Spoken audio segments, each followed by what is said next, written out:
Mrs. Twit goes ballooning up. "There's enough pull here to take me to the moon," Mrs. Twit cried out. "To take you to the moon?" exclaimed Mr. Twit. "What a ghastly thought! We wouldn't want anything like that to happen. Oh, dear me, no." "We certainly wouldn't," cried Mrs. Twit. "Put some more string around my ankles quickly. I want to feel absolutely safe." "Very well, my angel," said Mr. Twit. And with a ghoulish grin on his lips, he knelt down at her feet. He took a knife from his pocket, and with one quick slash, he cut through the strings holding Mrs. Twit's ankles to the iron ring. She went up like a rocket. "Help!" she screamed. "Save me!" But there was no saving her now. In a few seconds she was high up in the blue sky and climbing fast. Mr. Twit stood below, looking up. "What a pretty sight," he said to himself. "How lovely all those balloons look in the sky, and what a marvellous bit of luck for me. At last the old hag is lost and gone forever." Mrs. Twit comes ballooning down. Mrs. Twit may have been ugly, and she may have been beastly, but she was not stupid. High up there in the sky she had a bright idea.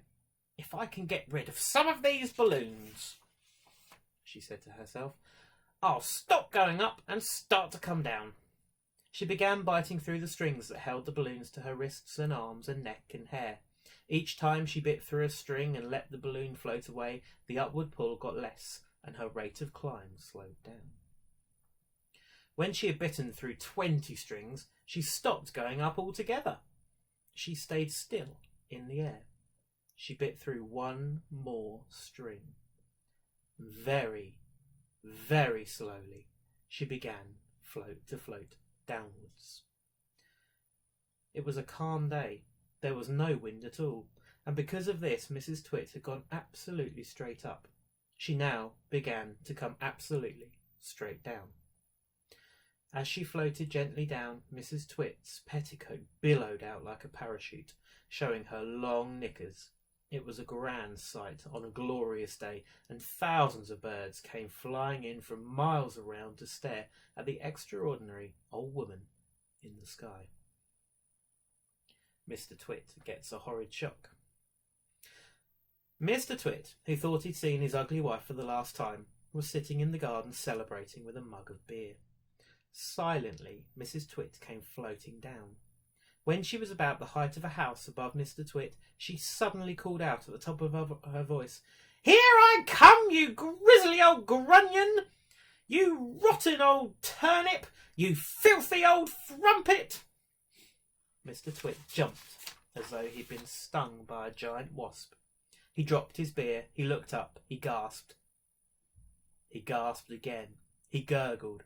A few choking sounds came out of his mouth. "Ah!" he said. "Ow! I'll get you for this!" shouted Mrs. Twit. She was floating down right on top of him. She was purple with rage and slashing the air with her long walking stick, which she had somehow managed to hang on to all the time. "I'll swish you to a swazzle!" she shouted. "I'll swash you to a swizzle! I'll gnash you to a nozzle! I'll nosh you to a nazzle!" And before Mr. Twit had time to run away, this bundle of balloons and petticoats and fiery fury landed right on top of him, lashing out with the stick and cracking him all over his body.